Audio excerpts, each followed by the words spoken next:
Mom, I need you to handle Christmas dinner this year. There will be 15 people from Daniel's family, and you know how well you cook." Laura's voice sounded casual over the phone, as if she were asking Margaret Hayes to pick up a carton of milk from the grocery store.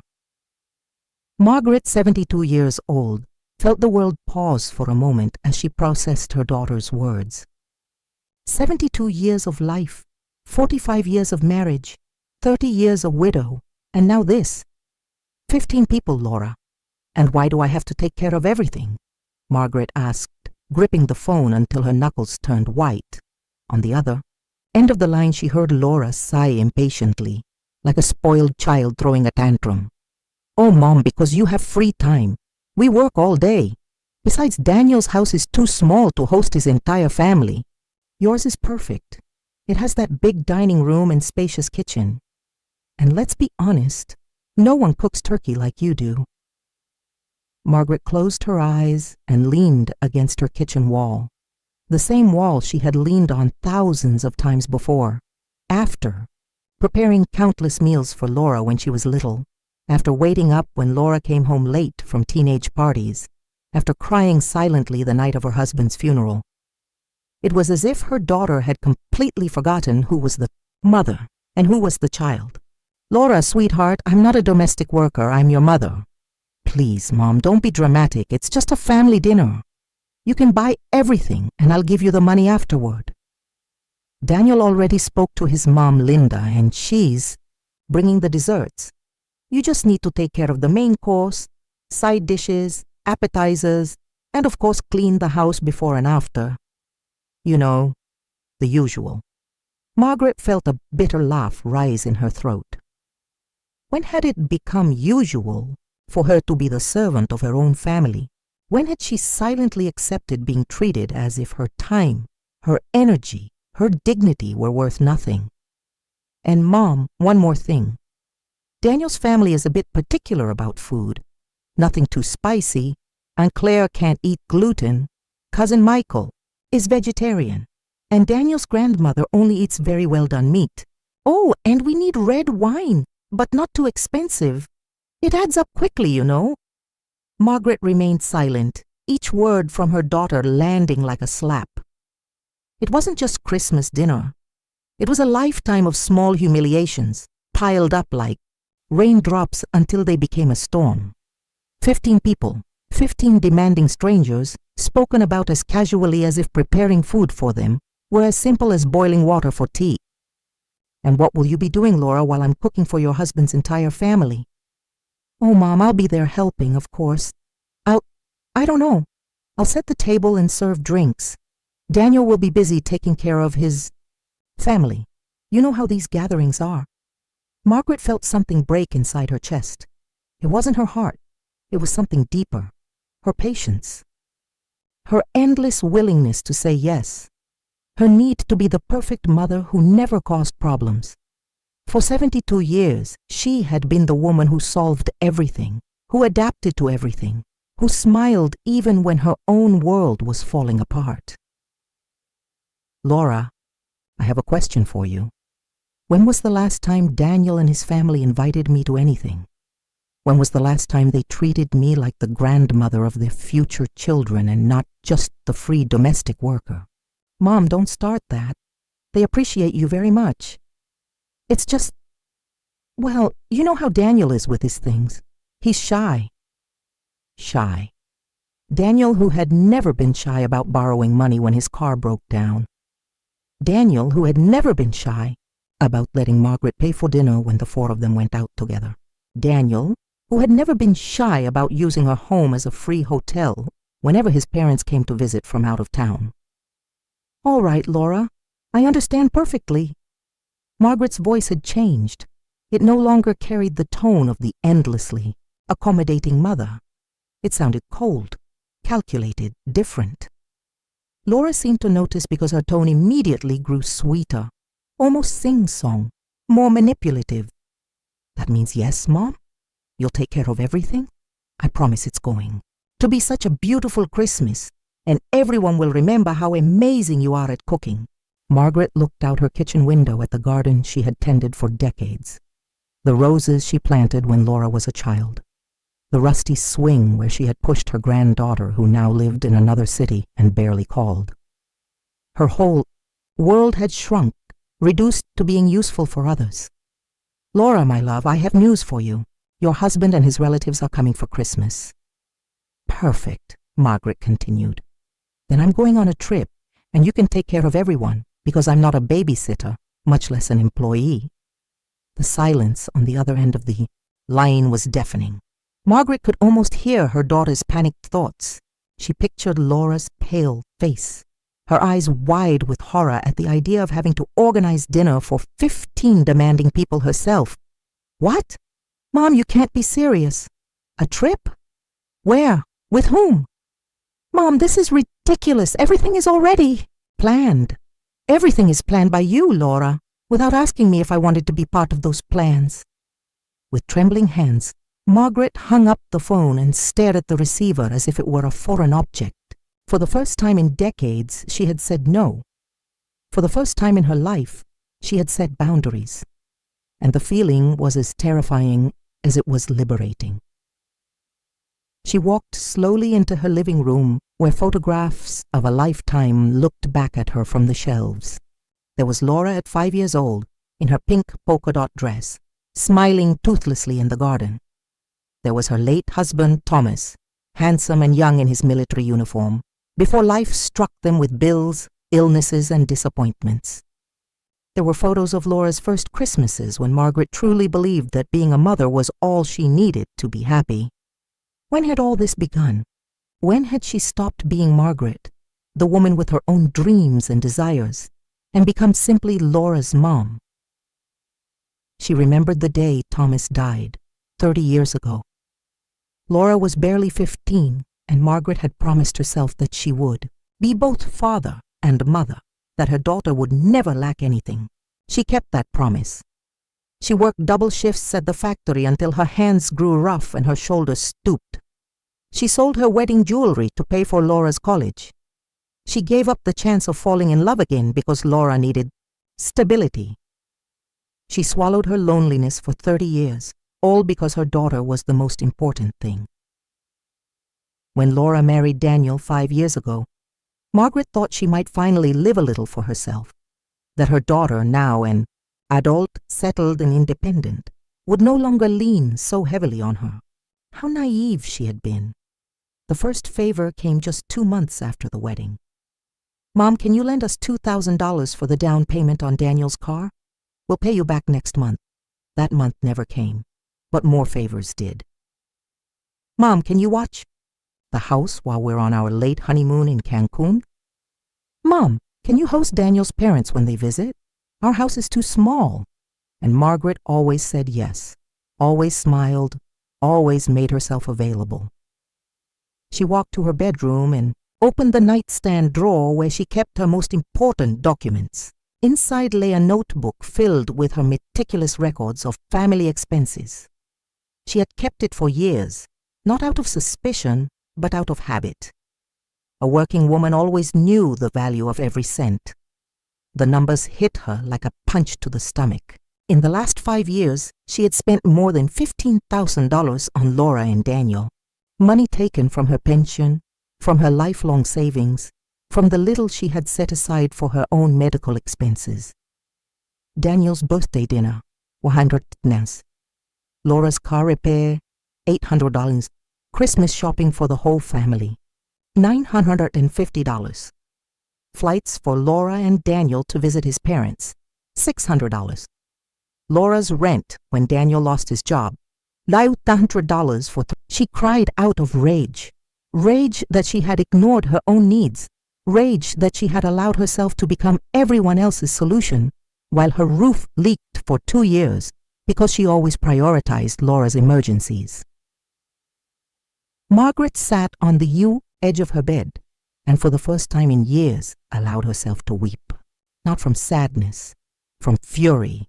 Fury at Laura for taking her for granted. Fury at Daniel for treating her like unpaid staff. But most of all, fury at herself for letting it happen. The phone rang. Laura again. Mom, please. You can't do this to me. I already told Daniel you were going to cook. He already invited his whole family. What am I supposed to do now? I don't even know how to cook for that many people. Learn, Margaret replied, her voice calm in a way that surprised even her. Mom, this is absurd. Cancel that ridiculous trip. Where are you even going to go alone? With what money? Let's be realistic. You can't travel by yourself at your age. At her age. As if being 72 had automatically turned her into an invalid who needed permission to make decisions. As if being a grandmother meant surrendering forever to the role of servant. Never again a woman with her own desires. Laura, I have enough money to travel. The same money I've been spending on you for years. What are you talking about? We've never asked you for money. The lie was so brazen Margaret felt sick.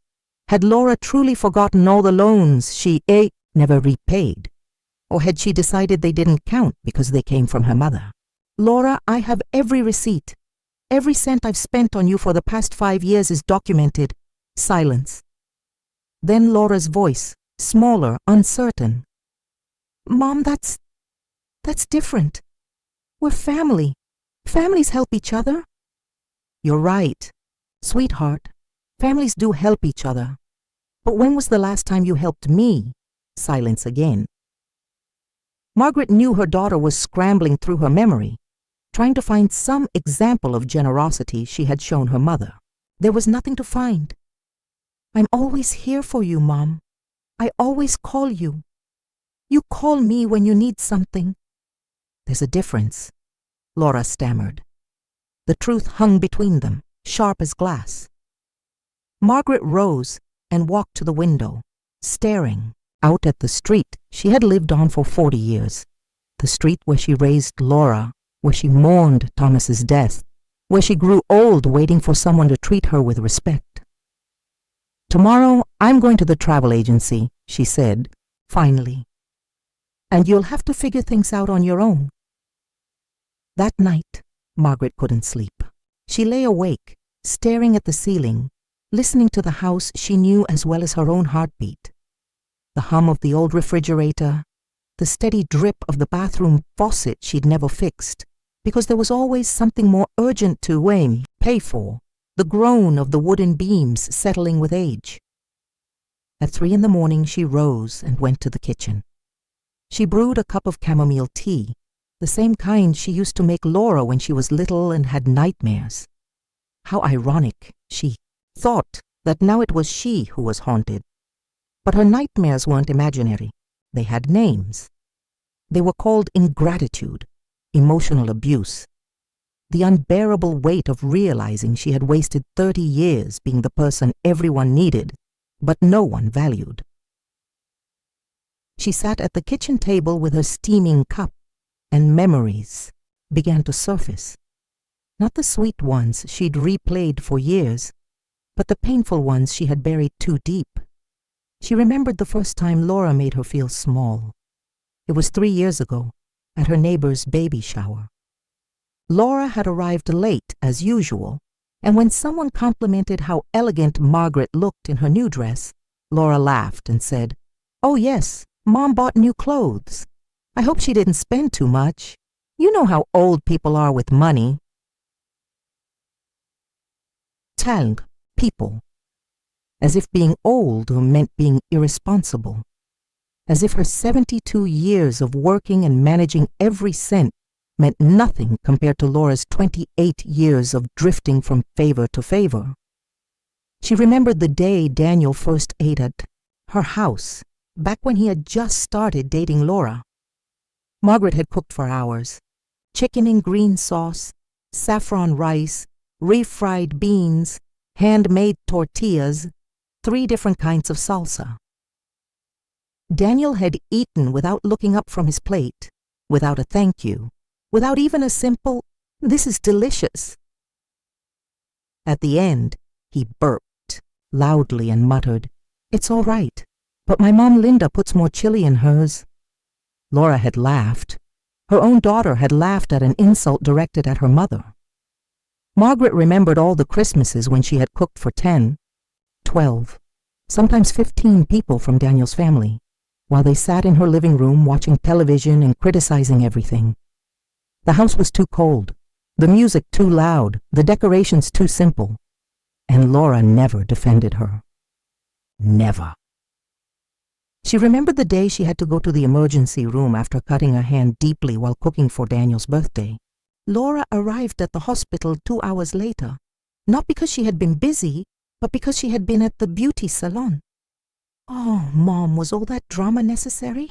It's just a few stitches." Just a few stitches, as if her pain were always insignificant. She remembered selling Thomas's engagement ring, the only valuable keepsake she had left of her late husband, to lend Laura $3,000 when Daniel lost his job. Laura had promised to pay it back in 3 months. That was 2 years ago. She remembered being sick with the flu, so ill she could barely get out of bed for a week. Laura never came by, not once. But the very day Margaret felt better, Laura called, asking her to water the plants at her house, because she and Daniel were going on a romantic weekend getaway, and she remembered with painful clarity the exact moment she had stopped being a person and had become a function. It was at Aunt Claire's funeral, Thomas's sister. Margaret had been crying, overwhelmed by the loss of the woman who had shared decades of confidences and laughter with her. Laura had approached, but not to comfort her. She leaned close and whispered, "Mom, stop crying so much. People will think you're overreacting. Besides, I need you to go early tomorrow to pick up my dress from the dry cleaner. I need you to go. Not could you, not would you mind. Just I need you to go, the way one speaks to an employee." Margaret's tea had gone cold in her hands, but she hadn't noticed. She was too busy reliving 30 years of small deaths, small humiliations, moments when she had swallowed her dignity to keep the peace. The phone rang again. It was 4 a.m. "Mom, are you awake? I can't sleep thinking about this. Daniel is furious with me. He says, how am I supposed to sort out dinner? His parents already bought their plane tickets. You can't do this to me." Laura's voice trembled with desperation, but Margaret no longer felt the automatic urge to rescue her. For the first time, her daughter's problems sounded exactly like what they were, problems of her own making. "Laura, it's 4 a.m. "I know, but I just can't sleep." "Mom, please. Let's be reasonable. We can find a solution. What if I pay for all the ingredients? What if I help more in the kitchen?" As if the problem were the amount of help. As if it weren't the deeper truth, that they had planned to use her house, her time, her energy, and her money without ever asking if she agreed. "Laura, the solution is very simple. Have dinner at your house. But our house is too small. Then rent a hall. That costs money. And my time, my house, and my work don't cost money." At first, Margaret thought the strange feeling in her chest was anxiety.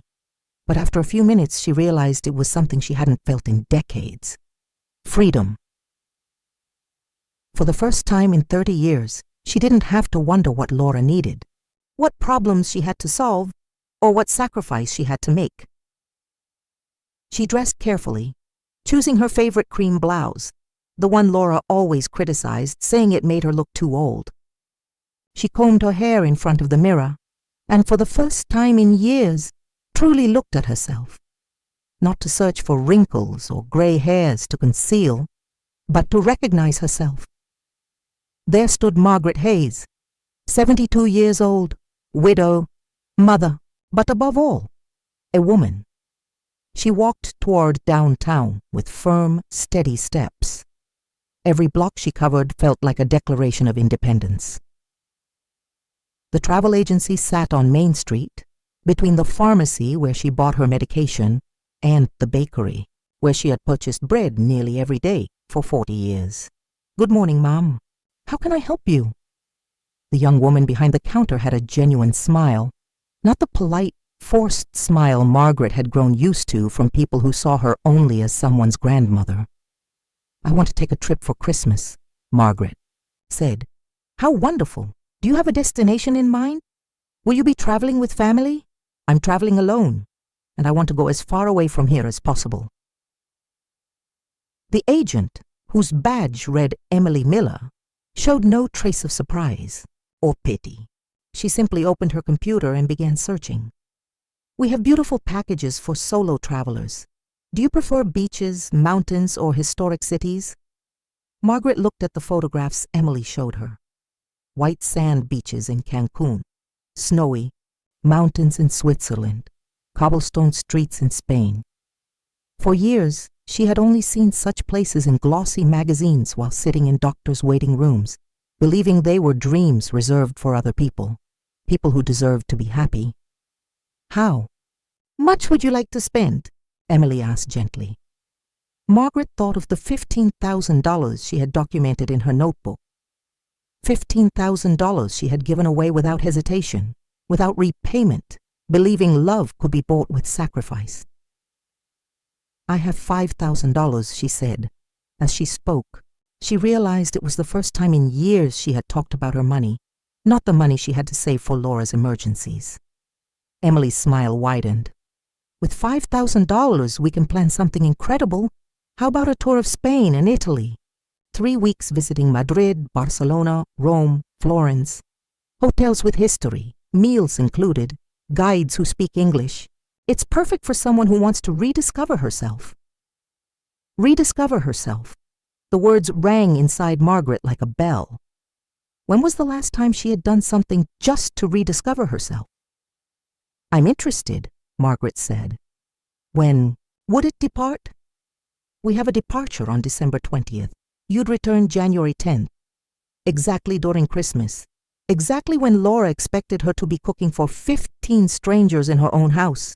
The irony was so perfect, Margaret almost laughed. Do you need to think about it? Emily asked.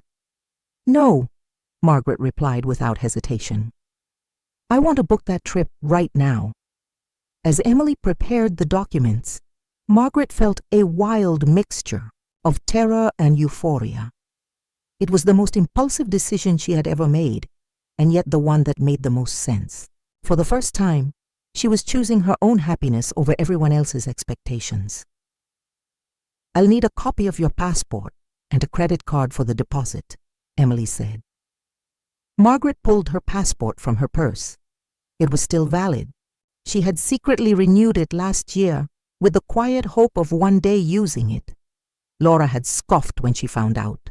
Why are you renewing your passport, Mom? Where are you ever going to go? To Spain and Italy, Margaret thought now, smiling. I'm going to Spain and Italy.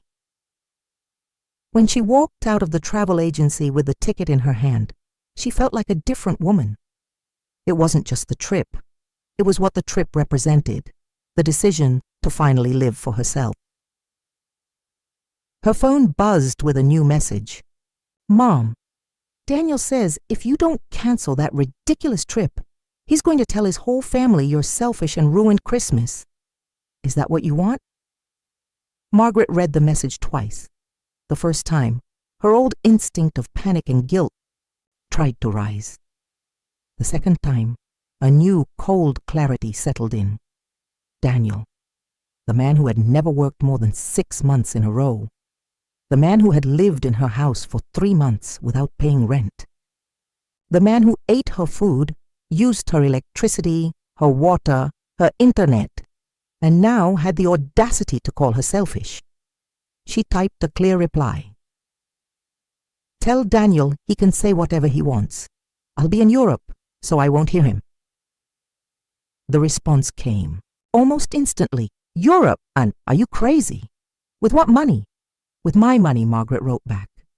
And after a pause, she added, the same money I've been spending on you for years. Her phone began to ring immediately. Laura was calling. Margaret looked at the screen, saw her daughter's name, and, for the first time in her life, decided not to answer. She turned off the phone and slipped it into her purse. She had more important things to do than listen to reproaches and manipulations. She needed to buy luggage. She needed to decide what clothes to pack for Europe in December. She needed to start living the life she had postponed for 72 years. As she walked toward the luggage store, Margaret felt lighter with every step. It was as if she had been carrying an invisible backpack full of stones for decades and had finally taken it off. For the first time in 30 years, she had something to look forward to that had nothing to do with making anyone else happy. For the next 3 days, Margaret kept her phone off, not out of fear of Laura's calls, but because she had discovered something extraordinary. Silence. The silence of not having to explain herself. The silence of not having to justify why she deserved. Joy. She spent those days preparing for her trip with the giddiness of a teenager getting ready for her first date. She bought a new suitcase, wine red, elegant, practical. She chose clothes she had never dared to buy before. A stylish beige coat that made her look sophisticated, brightly colored scarves, comfortable yet pretty shoes for wandering European streets. At the downtown bookstore, she picked up a travel guide for Spain and Italy. She spent hours studying maps, circling the places she longed to see. The Prado Museum in Madrid, where she could finally stand in front of the paintings she had only admired in books. The Sagrada Familia in Barcelona, that surreal church that looked like something built from a dream. The Colosseum in Rome, where she could imagine the lives of people who had walked those stones 2,000 years before. The canals of Venice, where she would sip coffee while gondolas drifted past. For the first time in decades, Margaret was planning something that was entirely her own, something that didn't revolve around anyone else's needs. On the 4th day, she turned her phone back on. 47 missed calls from Laura, 12 voice messages, 23 texts. She read them all with a calm that surprised even herself. "Mom, answer the phone." "Mom, this is ridiculous. You're acting like a child." "Daniel says if you don't change your mind, we'll have to find another solution." "Mom, his family already bought their plane tickets. You can't ruin Christmas for so many people." "I'm so disappointed in you. I never thought you'd be this selfish." "Mom, please, I need you." The messages followed the same cycle. First anger, then guilt, then victimhood. It was like reading from a handbook on psychological manipulation. The saddest part was that for years, that handbook had worked perfectly on her, but not anymore. Margaret dialed a number she hadn't called in a long time. Her friend, Beatrice Walton, the only person she trusted to tell her the truth, even when it hurt. "Margaret, where on earth have you been? Laura called me yesterday, asking if I knew." Beatrice had learned to drive, taken painting classes, traveled with tour groups, and even had a couple of discreet romances. "You look different," was the first thing she said when she saw Margaret. "You look more like yourself." Margaret told her everything. Laura's call, the demand to cook for 15 people, her refusal, the trip to Europe she had booked. Bea listened without interrupting, nodding occasionally until Margaret finished. "And what do you think?" Margaret asked nervously. "Am I being selfish?" Bea laughed, a laugh that sounded like jingle bells. "Oh, Margaret, do you know how many years I've been waiting for you to finally have this conversation with yourself?" "What do you mean?" "I've watched the way Laura treats you for years, and I've watched the way you let her. Every time I tried to point it out, you defended her. But she's my daughter, Bea. But she's going through a hard time. But when you're a mother..."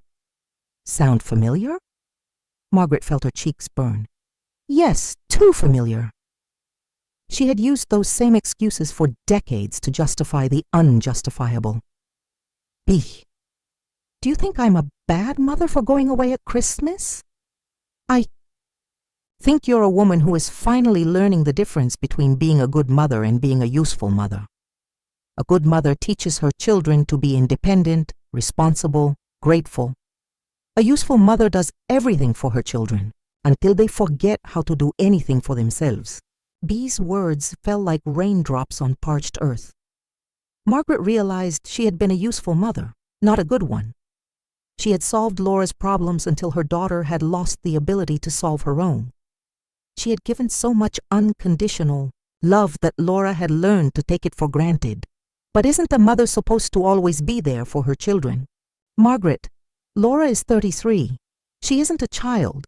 She's a grown woman, married with her own home. If at 33 she can't organize a Christmas dinner without her mother doing everything, that's not your failure. That's the result of never teaching her she could do it herself. Margaret's throat tightened. But after Thomas died, I wanted to give her everything. And that was fine when she was 15, Bea said gently. But you kept being everything for her when she was 20, 25, 30. And now she believes it's your job, that you exist only to fix her life. Margaret stayed quiet, her friend's words sinking in. It was painful to admit she might have loved her daughter the wrong way, that in trying to shield her from everything, she had made her incapable of standing on her own. What do I do if she never speaks to me again? Then you'll finally know the truth, Bea said bluntly. You'll find out whether she loves you or just what you do for her. The truth was simple, terrible. For years, Margaret had confused being necessary with being loved. She had believed that as long as Laura needed her, it meant she was loved. But real love didn't come with requirements. Real love wasn't conditional on usefulness. Do you know what the saddest part of all this is? Bea asked. Laura doesn't even know who you really are. She only knows the version of you that solves problems, hands over money, and says yes to everything. She doesn't know Margaret, the woman, the one who has her own dreams, her own voice, her own dignity. For the first time in days, Margaret felt tears welling, but they weren't from sadness. They were from relief. Someone saw her. Someone understood that she was more than a maternal function. Go to Europe, Bea said, reaching across the table to squeeze her hand. Go and rediscover who you are when you're not being someone else's mother. The next morning, Margaret decided it was time to confront the situation directly. She couldn't leave for Europe with an undeclared war hanging over her. She needed to face Laura one last time, to set boundaries clearly and definitively. She turned on her phone and dialed her daughter's number. Mom, finally, where have you been? I've been so worried. Daniel says you probably hit your head, and that's why you're acting so strange. There it was again. The false concern, followed immediately by a dismissal that painted her as senile. Daniel, of course, had a medical theory about her behavior. Daniel, who had never once shown genuine concern for her well-being. Laura, I need you to come to my house. We need to talk. Talk about what? About canceling that ridiculous trip and sorting out Christmas dinner like adults? Come at 3 in the afternoon. And come alone. Alone? Why? Daniel also wants to talk to you. He says you need to understand the reality of the situation. The reality of the situation. According to Daniel, the man who had lived in her house for 3 months without paying rent. Daniel who wanted to explain reality to her. Laura, either you come alone or you both don't come at all. I'm not negotiating this. Laura arrived looking annoyed, like a teenager who had been grounded. She sat on the sofa with her arms crossed, radiating resentment. Mom, this has to stop. You're acting like a spoiled child. The whole family is talking about you. What family, Laura? Daniel's family. The same people who have never once invited me to anything? The people who only know me as the woman who cooks for free at their gatherings? That's not true. They appreciate you very much. When was the last time any of them asked me how I was? When was the last time they brought me a gift, invited me out to eat, or just called me to talk? Laura opened her mouth to respond, but fell silent. Both of them knew the answer. Never. Laura, for 5 years I've been your husband's family's unpaid domestic worker. And for 5 years, you've been perfectly fine with it. That's not true. We've always treated you, what, Laura? With respect, by valuing my feelings, by considering my time. Margaret stood, went to her drawer and returned with her expense notebook. She placed it on the coffee table. opened to the page where she had tallied everything. $15,000. That's what I've spent on you in 5 years. Money from my pension, from my savings, money I should be using to prepare for old age. Laura's eyes widened at the neat columns of numbers. Mom, we never asked you to keep track. You're right. You never asked me to. But you never asked my permission before spending my money either. You just assumed it was there for you. But we're family. Families help each other. Tell me, Laura, how have you helped? Me in these 5 years? Silence. A silence so deep that the ticking of the kitchen clock sounded like thunder. I'm always here when you need me. When have I ever needed you, Laura? Give me an example. More silence. Margaret's words sliced through the room like knives. When I was sick with the flu last year, you didn't come once. I later found out you were at the spa with Daniel's friends. Laura's cheeks flushed. It's just, I didn't know you were that bad. I sent you 3 messages telling you how sick I was. You never replied. Mom, you can't nitpick every little thing now. They're not little things, Laura. They're 30 years of little things that built into this. Into a relationship where I give everything and you take everything. And the day I set boundaries, suddenly I'm the bad one, Laura began. To cry. Not the cry of remorse, but the practiced sobs of someone who knew tears had always worked before. Mom, you can't leave for Christmas. You can't leave me alone with this problem. Laura, you created this problem. You told Daniel's family I'd be cooking without asking me. You assumed my house, my time, my money were yours. This isn't my problem to solve. But I don't know what to do. I don't know how to cook for so many people. Then learn. Hire a catering service. Order food. There are 100 solutions that don't involve me. That costs money. And my work doesn't. My house, my time, my labor, they don't cost anything. Laura wiped her tears and shifted tactics. Mom, if you do this, Daniel will be furious. He says if his family feels unwelcome, it'll all be my fault. Then maybe it's time Daniel learned how to handle his own family's problems instead of dumping them on his mother-in-law. You can't talk about my husband like that. I can, and I will. Daniel is a 35-year-old man who has never organized a family gathering in his life because he's always had women do it for him. First his mother, Linda. Now me.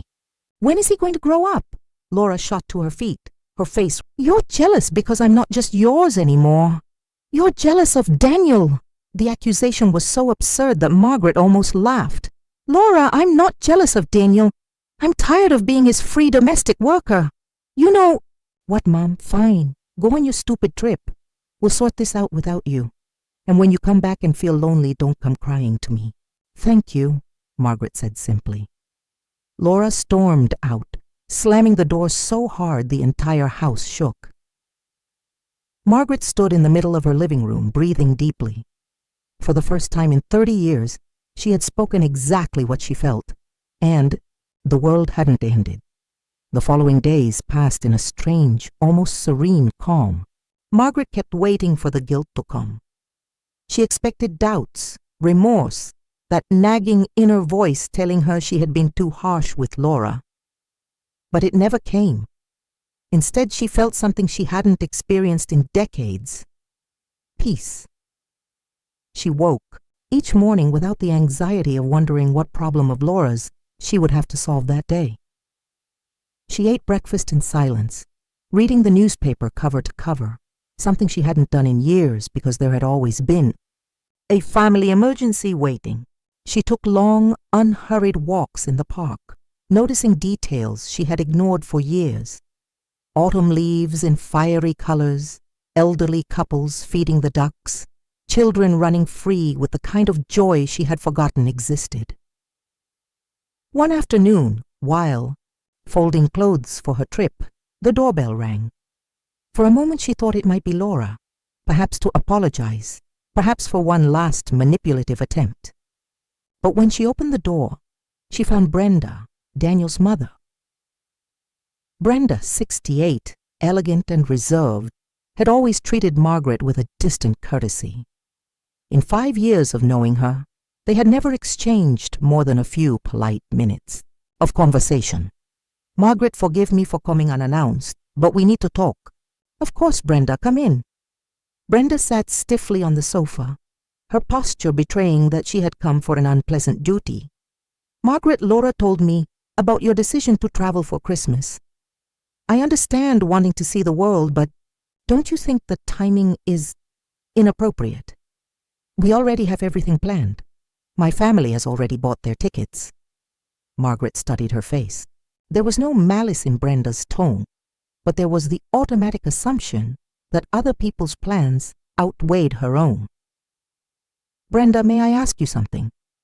In these 5 years, how many times has your family invited me to anything?" Brenda blinked, startled by the question.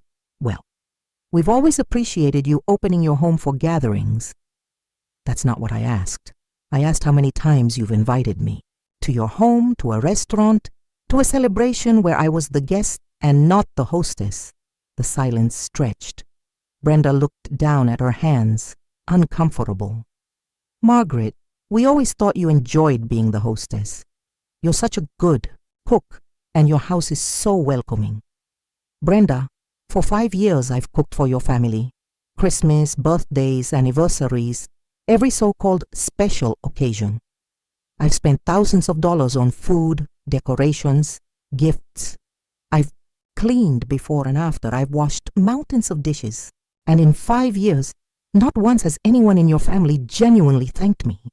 But Margaret, last Christmas, your sister Claire complained that my turkey was too dry. Your brother-in-law Elias said there wasn't enough beer. Your son, your Daniel, burped at the table and fell asleep on my sofa while I washed dishes alone."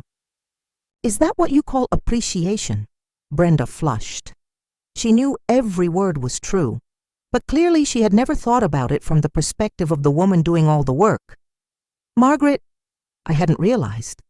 "Of course you hadn't, because for 5 years, all of you have seen me as part of the furniture at your gatherings. The woman who cooks, who cleans, who pays, but who doesn't have feelings of her own." "That's not true. Brenda, tell me something. Do you know my favorite color? Do you know what kind of music I like? Do you know if I have hobbies, dreams, interests that don't involve cooking for your family?" Brenda's eyes widened. She clearly realized she knew nothing about Margaret as a person. I hadn't thought. "You hadn't thought," Margaret cut in. "Because to your family I'm not a person. I'm a function." Brenda stayed silent for a long moment. When she finally spoke, her voice was smaller. "What can we do to fix this?" "Nothing, Brenda. You can't fix 5 years of disrespect with an apology, and I don't want you to fix it anymore." "But Christmas dinner?" "Christmas dinner can be at a restaurant, at your house, at Laura's house, anywhere that isn't mine. For 5 years, you've assumed my home was your family's free banquet hall. This year, you'll learn to make other plans. I know we've made mistakes, but don't you think cutting all contact is extreme?" "I'm not cutting all contact. I'm setting boundaries. I'm telling you I will no longer be your family's unpaid domestic worker." Brenda rose to leave, but turned at the door. "Can I ask you something personal?" "Of course. Were you ever happy doing all this for us?" The question struck Margaret like a punch. Not cruel, but genuine. The answer was devastating in its honesty. "No, Brenda, I wasn't happy. I was so busy being useful that I forgot how to be happy." Brenda nodded slowly, as if finally grasping something important. "I hope you find that happiness on your trip." After she left, Margaret sat in her kitchen with a cup of tea. For the first time, someone from Daniel's family had acknowledged that she deserved happiness. It was only a small step, but it mattered. She looked at the calendar on the wall. 5 days until her flight. 5 days to leave behind 30 years of being the woman who solved everyone else's problems and begin being the woman who lived her own life. The phone rang. It was Bea. "How's everything, Margaret?" "I think I'm finally learning the difference between being needed and being respected. And how does that feel?" Margaret smiled, a smile no one could see, but that radiated through her voice. "It feels like freedom." The day before her flight, Margaret woke with a childlike anticipation she hadn't felt in decades. She had everything ready, suitcases, carefully packed, documents neatly organized in a folder, outfits chosen for every imagined moment. But more important than all of that, she had something she thought she had lost forever: hope. She bathed calmly, chose her favorite terracotta dress, the one Laura always said was too flashy, and put on makeup, not to look younger, not to hide her wrinkles, but to celebrate the woman she had finally rediscovered. Every line on her face told a story, and for the first time in years, she was proud of that story. As she sipped her last cup of coffee at home, the doorbell rang. Her heart skipped, thinking perhaps Laura had come to apologize. But when she opened the door, she was met with something entirely unexpected. An older gentleman, elegant, holding flowers. "Mrs. Margaret Hayes?" "Yes, that's me." "My name is David Hawthorne. I'm Emily's father, the travel agent who organized your trip. Emily mentioned you to me. She told me you're a brave woman, traveling to Europe alone for the first time. And, well, I'm planning the same trip, same dates, almost the same itinerary." Margaret blinked, surprised. "Oh?" David smiled warmly. "I was wondering if you might like some company, not for romance or anything inappropriate," he added quickly, seeing the startled look on her face. "Just someone to share a meal with from time to time. Someone to take your picture when you're standing in front of the Leaning Tower of Pisa." It was so unexpected, so far outside what she had envisioned for this trip, that Margaret didn't know what to say.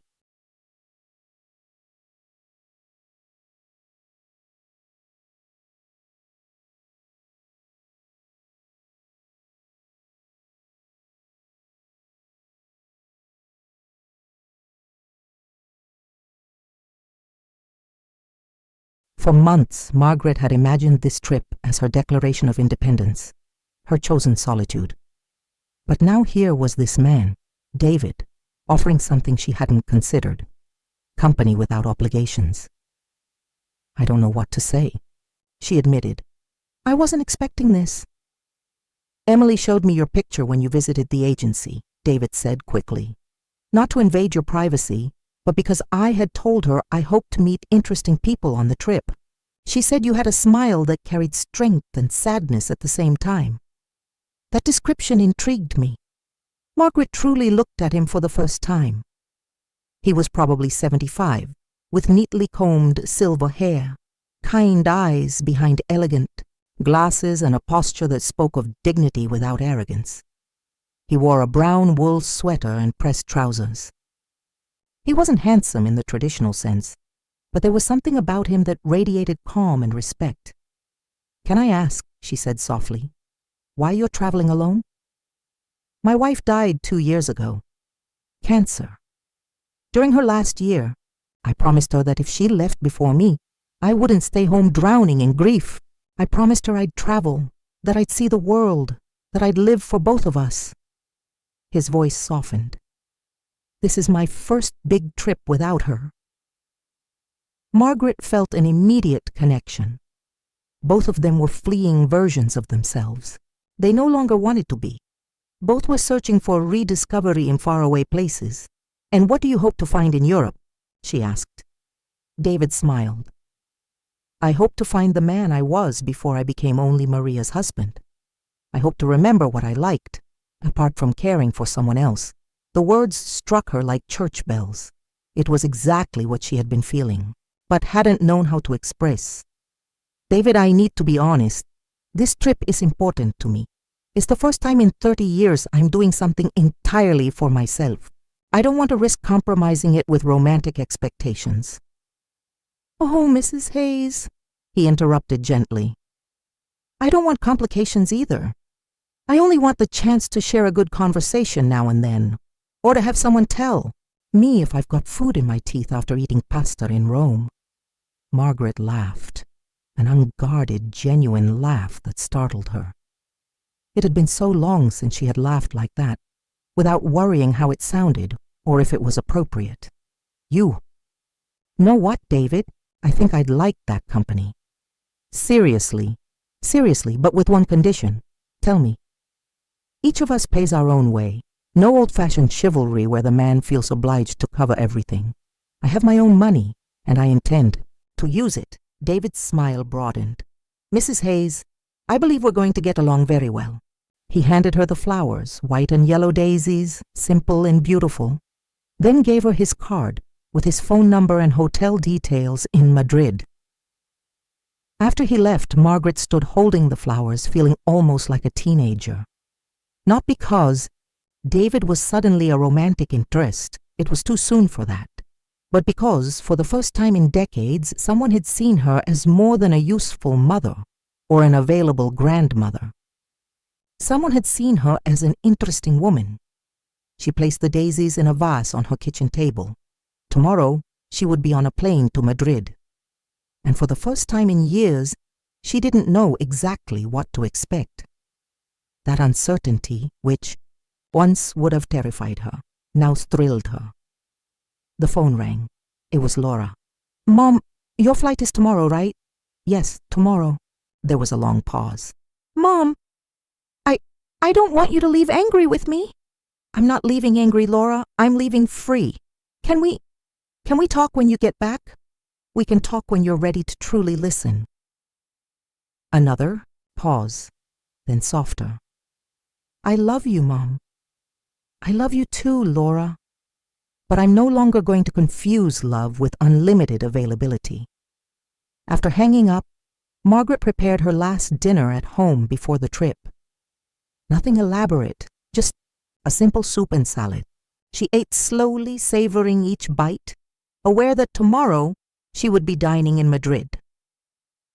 For the first time in 30 years, she had something entirely her own, a future full of possibilities. 3 weeks later, Margaret sat on a small terrace overlooking the Mediterranean stretched endlessly before her. As Margaret sat on a terrace in Barcelona, a cup of café con leche in her hand that tasted exactly as she had always imagined it would. The late afternoon sun warmed her face while she wrote in a new leather journal she had bought in Madrid, something she hadn't done since she was a teenager. Day 21 in Europe, she wrote in careful script. Today, I understood something important. Happiness is not a prize you receive after years of sacrifice. Happiness is a choice you make every day. David returned carrying 2 ice creams, lemon for her, chocolate for himself. Over the past 3 weeks, they had built an easy, comfortable friendship. He was the perfect travel companion. Cultured without being pretentious, funny without being a clown, attentive without being intrusive. They had walked together through the Prado Museum, gotten lost together in the streets of Rome, laughed until their sides hurt when David, speaking Italian with a Spanish accent, accidentally asked for shoes with cheese instead of pasta with cheese. Writing your memoirs? David teased, settling into the chair beside her. Writing my new story, Margaret replied. The one that begins at 72. Her phone had rung several times during the trip, filled with messages from Laura, some desperate, some furious, some manipulative. At first, Margaret read them all, pangs of guilt stabbing her. But slowly, she developed a new perspective. Laura's problems were no longer emergencies she had to solve. They were lessons Laura had to learn. The last message she had read, just 2 days earlier, was different. Mom, we had to cancel Christmas dinner. Daniel and I fought about who was going to take care of everything. In the end, we realized we weren't ready to organize something so big. His parents are disappointed. With us, not with you. I think I understand a little better why you left. I hope you're doing well. Margaret had read that message 3 times. She felt no triumph, no gloating, only quiet confirmation that she had made the right choice. Laura was learning, maybe for the first time in her adult life, that actions carried consequences and that there wouldn't always be someone else to clean up the mess. "What are you thinking about?" David asked, noticing her expression.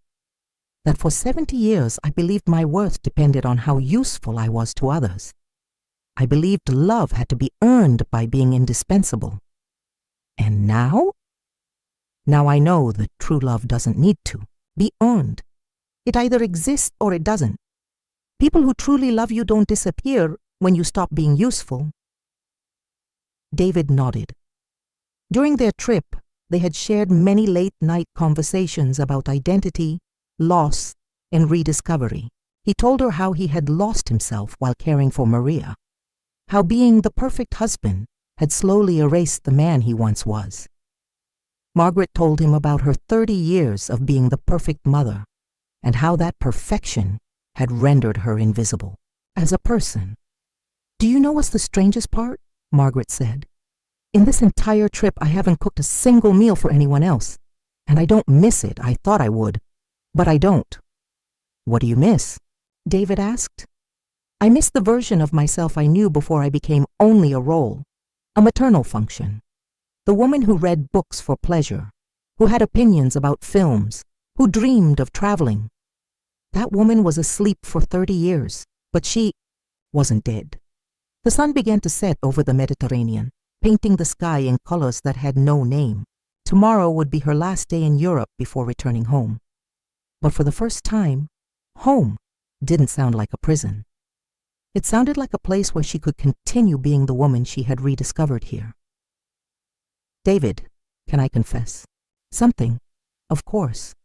The laughter of two people who had discovered that life doesn't end at 70. That perhaps in some strange way, it only begins." That night in her Barcelona hotel room, Margaret stayed awake, staring out at the city lights. Tomorrow she would return home, but not as the same woman who had left. She would return as Margaret Hayes, not as Laura's mother, not as Daniel's unpaid domestic worker.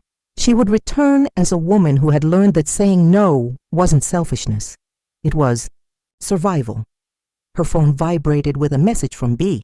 "How's the new Margaret?" She typed back. "The new Margaret is learning that it's never too late to begin again." On the plane home the next day, as she watched Europe disappear beneath the clouds, Margaret opened her journal. "Today, I don't need permission to live.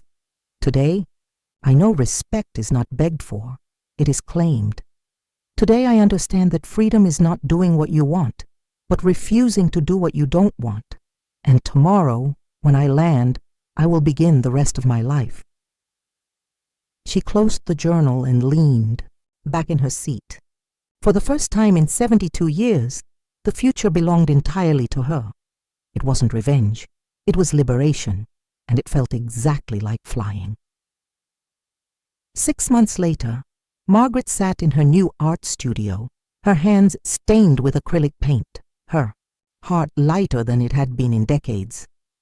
She had never imagined that at 73 she would be learning how to mix colors, discovering a natural talent for painting landscapes. Her house felt different now. It was no longer a place where she waited for desperate calls or unannounced visits demanding favors. It was her sanctuary, her space. Every object exactly where she wanted it, every decision entirely her own. The silence no longer frightened her. It embraced her. She still spoke with Laura, but their relationship had changed. At first the conversations were hard, tears, reproaches, old accusations, but slowly something shifted. Margaret stopped defending herself. She simply maintained her boundaries. And Laura, faced with that immovable truth, began to change. Now she asked her mother how she was before launching into her own problems. She invited Margaret to lunch without expecting her to pay.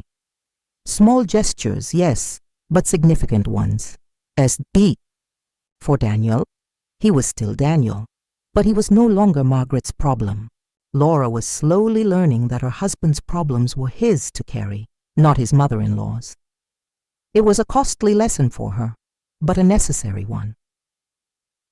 David now visited Margaret once a week. They drank tea, shared stories about their classes. He had, in fact, bought a piano and was learning Chopin. Sometimes they went to the movies like two friends who simply enjoyed each other's company without expectations. Whether it would ever become something more, Margaret didn't know. For the first time in her life, that uncertainty felt beautiful instead of distressing. She had learned that self-love was not selfishness. It was survival. For decades she had confused sacrifice with love, believing that the more she gave, the more she would be loved. But now she understood. True love blooms when two people respect each other enough to preserve their individuality. Her bank account had grown. When you stopped being the family bank, it was astonishing how quickly savings accumulated. She had used some of that money to remodel her home, pay for her painting classes, and indulge in small luxuries she once deemed unnecessary. A monthly massage, fresh flowers for her table, stacks of new books.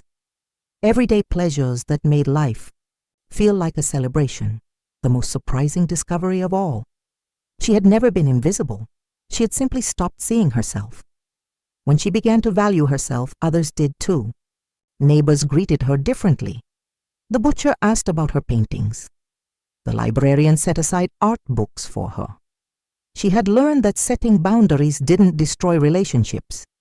It either strengthened them or ended them, and both outcomes were good. The ones that improved became more authentic.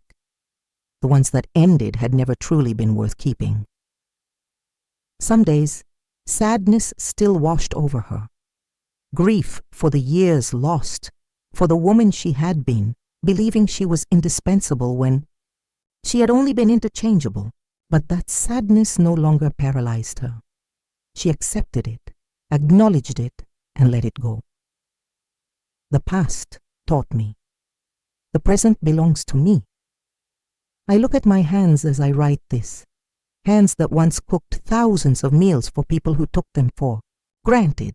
Hands that scrubbed messes I didn't make. Hands that signed checks to fund other people's dreams. Now these same hands create art. They write my own thoughts. They applaud my achievements.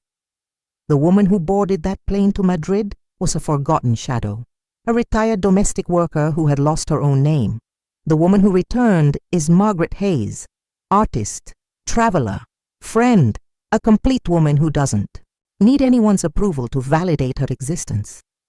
I still wake up each morning not knowing exactly what the day will bring. But that uncertainty excites me now, instead of terrifying me. Because I've learned the most important lesson of all, that I deserve to write my own story, and it's never too late to change the ending. If you enjoyed my story, you can support me by sending a super thanks. It helps me continue writing stories like this. Thank you so much in advance, and now I want to hear from you. What would you have done in my shoes? Share your thoughts in the comments. I'm always curious to know.